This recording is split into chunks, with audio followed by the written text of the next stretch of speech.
Nyanyua.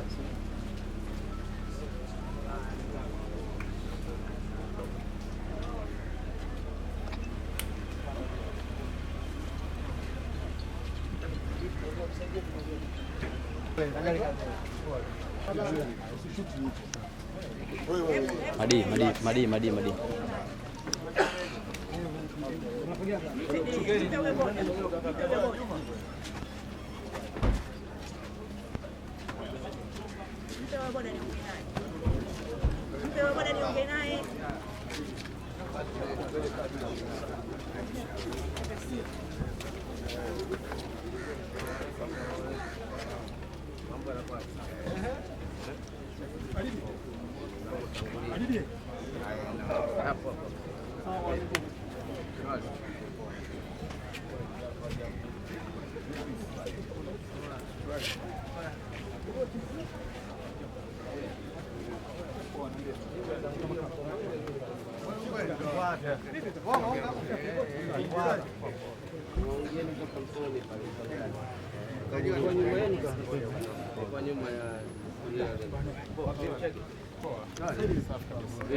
Jambo la kwanza nakwambia hivi, maiti anapotoka watu waswalie Mtume. Kuna watu hapa tunaona kidogo hapo tunaomba, huyu ni Muislamu jamani. Kwa hivyo tunataka tufanye mambo yetu ya Kiislamu, mtupe nafasi tufanye mambo yetu ya Kiislamu, mtupe nafasi tumzike mzee wetu Kiislamu. Kwa hivyo tunaona kuna watu kidogo wako vizuri, tunaomba kidogo jamani, kifo mnakijua, kifo ni kigumu, anapitia wakati mgumu maiti. Kwa hivyo tumsalieni Bwana Mtume sallallahu alaihi wasallam, tumsalieni Bwana Mtume.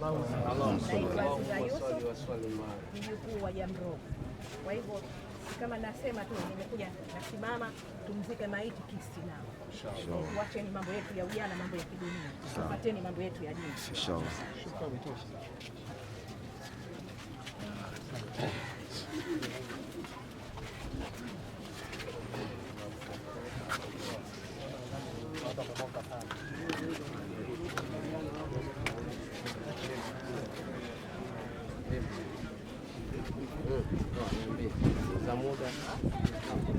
Jambo naona linaenda vizuri. Tuweke mkae sawa, tumhifadhi mzee.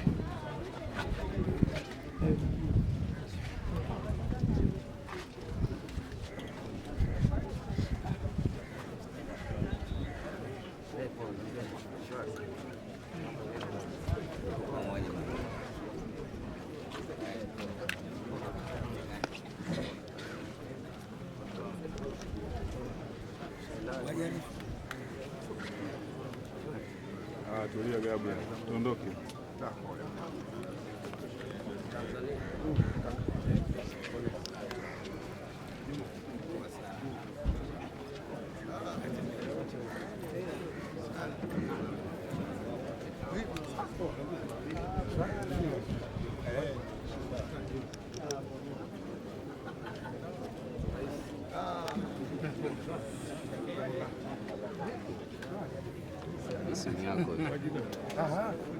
Wajina ni kwa juzi mimi nashangaa wajina watu na familia na shule ya modeo kwa wajina kwa kimya.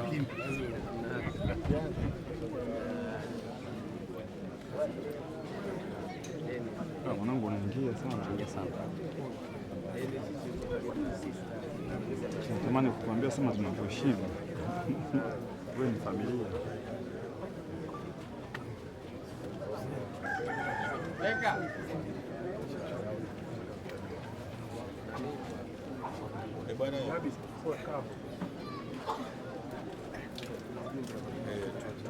Lete mic zile. Lete mic.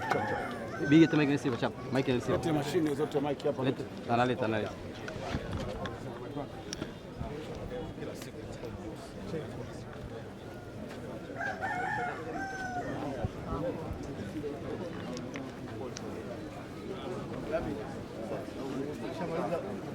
Ameenda kuchukua. Tumechukua hizo mic. msituni. Pole sana Madi kwa msiba huu mzito ambao umetupata wote, kwa maana babake Nature ndio baba yetu. Yes. Of course tasnia imeguswa kwa namna moja au nyingine, na pole Juma Nature, pole wasanii wote, lakini tunataka tusikie neno kutoka kwako hapa. Kwanza nashukuru, nimeona umati umekuwa mkubwa sana, na najua kwa sababu huu ndio utaratibu wetu wa kuzikana, ndio utaratibu ambao Mwenyezi Mungu pia unampendeza.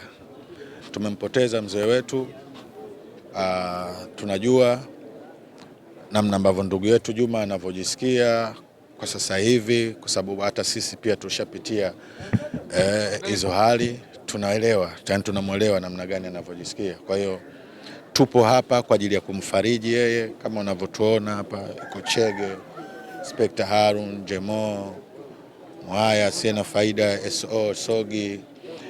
Kwa hiyo tumekuja kumfariji, lakini kumfariji kwetu sisi pia tumetumwa na Wizara ya Habari, Tamaduni, Sanaa na Michezo ambayo inaongozwa na Mheshimiwa Christian Makonda, na ndo anatuongoza sisi.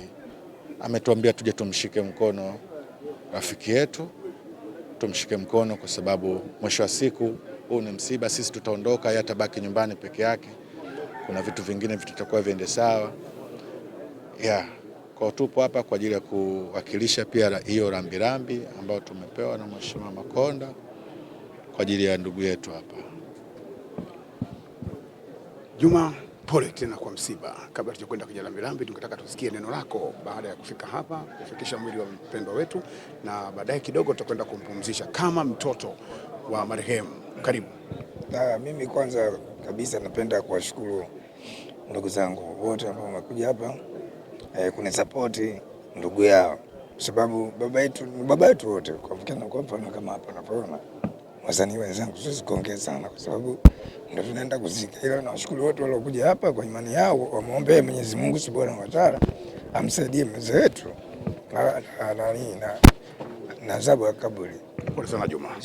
Lakini pia kuna Inspector Harun hapa, mmoja kati ya manguli kutoka Temeke. Tukusikie neno lako, afu tutakwenda kwa Madi kujua nini ambacho kimetolewa kama rambirambi na waziri wa habari. Neno langu kubwa kwanza kuishukuru wizara yetu na kushukuru mmoja wetu. Yaani hii inaonyesha jinsi gani tunaweza kuzikana baba yetu, kwa sababu mzee wetu alikuwa anatulea, mzee Kasim. Msiba uzoeleki siku zote, kwa hiyo sina neno lingine zaidi ya kumhifadhi mzee. Leo ni siku ya majonzi na siku ya kumhifadhi mzee wetu. Tuko hapo wote tumekusanyika. Unaona ndugu zangu wote wana majonzi, wana huzuni, kwa sababu wanafahamu mzee Kasim jinsi alipokuwa anatusupport kwenye industry. Muziki huu wa kizazi kipya inakuwa ngumu. Wazee wachache sana wanajitokeza kusupport hichi kitu. Kwa hiyo kikubwa zaidi sasa hivi twende kumhifadhi mzee, na natoa shukrani sana kwa serikali ya Jamhuri ya Muungano kupitia wizara yetu na ndugu zangu hapa ambao wamelisimamia hili swala na kuleta lambilambi kwa mwenzetu Juma Kasim Nature. Leo mzee Kasim tunaenda kumpumzisha, mbele yake nyuma yetu. Kikubwa zaidi nakumbuka sana kauli ya mzee Mwinyi, anasema unapozungumzwa vizuri ndio mwisho mzuri. Kwa hiyo tuombe mwisho mwema inshallah. Sina la zaidi la kusema zaidi hayo. Lakini tunaye kaka yetu Sogi Dogianta. Tumaliza na Madi kwanza. Tutakuja kote. Tunaye kaka yetu Sogi Dogianta, baada ya hapo tutakwenda kwa Madi direct. Atazungumza Sogi kwa niaba ya wasanii wote. Tutaweza kuwapa nafasi wote kwa sababu ya time na vitu kama hivyo. Karibu. Nashukuru. Mimi kwanza kama katibu wa chama cha muziki wa kizazi kipya, mengi ameshasemwa na wenzangu, lakini pia nichukue nafasi hii kuwakumbusha wasanii kwamba matatizo hayana mwenyewe, hasa wasanii wa kizazi hiki cha sasa. Ningependa wao wanajitokeza kwenye hivi vitu wakisikia mwenzao amekutwa na jambo, kwa sababu leo hii unavyotokea kwa mwenzio, kesho likikukuta watu watashiriki kama ambavyo wewe ulijitoa kwa ajili ya wenzio. Kwa hiyo wasanii hasa wa sasa wasiwe nyuma sana kwenye matatizo ya watu. Najua kifo hajaumbiwa binadamu mmoja tu, kila mtu atakufa. Wote tunajua ni safari yetu. Kwa hiyo watu wajitokeze kwenye vitu vya wengine.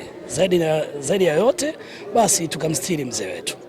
Madi, tumerudi kwako kwa ajili ya tukio zima na jinsi ambavyo Wizara ya Habari, Sanaa na Michezo chini ya Mheshimiwa Waziri wetu Paul Makonda, kile ambacho umeagizwa kama rambirambi.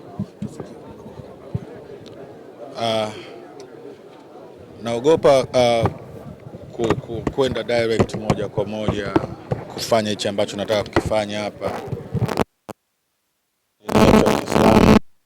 Hairuhusu kumwona mama. Nafikiri hapo tunaweza tukakabidhi hii rambirambi ambayo nimekabidhiwa na Mheshimiwa Christian Makonda, na ameahidi kwamba huu ndio utaratibu ambao atakuwa anaufanya kila linapotokea tatizo lihusio burudani, lihusio michezo kwa ujumla, kwa sababu yeye anafahamu namna ambavyo maisha yetu sisi tunavyoishi. Anataka atengeneze aina ya ule umoja ambao yeye anautamani siku zote. Watu wakijumuika kama hivi, mfano mimi Sogi labda sijamuona miezi 3-4, kutokea sehemu kama hizi tunaonana, tunabadilishana mawazo. Kwa anataka kutengeneza ule umoja kupitia wizara yake. Kwa hiyo msiba huu unatukumbusha kitu gani au unatuacha na neno gani kutoka kwa Madii? Misiba siku zote huwa inatukumbusha kwamba hapa duniani ni sehemu ambayo sisi tunapita. Kubwa ambalo mtu anatakiwa kulifanya ni kufanya mema, kuacha habari nzuri, ili hata mwisho wake ukifika unakuwa umefika kwa njia nzuri. Kwa misiba siku zote huwa inatukumbusha tuwe tunafanya wema. Misiba ni ibada. Misiba ni msiba. Pole sana. Lakini naweza tukaisemea hili kwa sababu nyinyi ni wakati ya wasanii ambao mmechonga barabara na kufanya kiwanda cha Bongo Flava kiweze kufika hapa. Tunaona kuna matabaka, tunaona wasanii wanapokuwa wamefariki, wasanii wa zamani wanakuja kuzika wasanii wa zamani, na sasa hivi ambao ni upcoming wanakuwa hawaonekani. Mfano ni leo ambapo kila jicho langu likipiga na waona nyinyi ambao mmeshikamana tangia mwanzo. Kama kiongozi, neno lako kwa ajili ya wasanii wote linapotokea tatizo ni lipi? No, msiba unajua sio harusi. Harusi huwa tunapanga tarehe. Bwana, tarehe 8 Chege anaoa, tarehe 8 fulani anaoa, kwa mtu anakuwa anajipanga. Misiba huwa inatokea ghafla. Kwa hiyo ghafla hauwezi jua huyo mtu ambaye tunasema labda hapa hajatokea yuko wapi, ana shida gani, amekumbwa na nini. Tutakuwa tunapata dhambi ya moja kwa moja tukimhukumu kwamba kwa nini hajatokea. Kwa sababu msiba sio harusi, msiba unakuja ghafla. Tunaishi maisha fulani hivi ya kubagaiza, unakuta mtu labda yuko mkoa, unakuta mtu labda ana mitikasi mingine ambayo anaimalizia. Lakini mimi naamini kwa aina ya msanii kama Juma Nature, wasanii wengi sana watakuwa wameshampigia simu na kumpa pole. Mimi nilikuwa naye toka kule Montreal.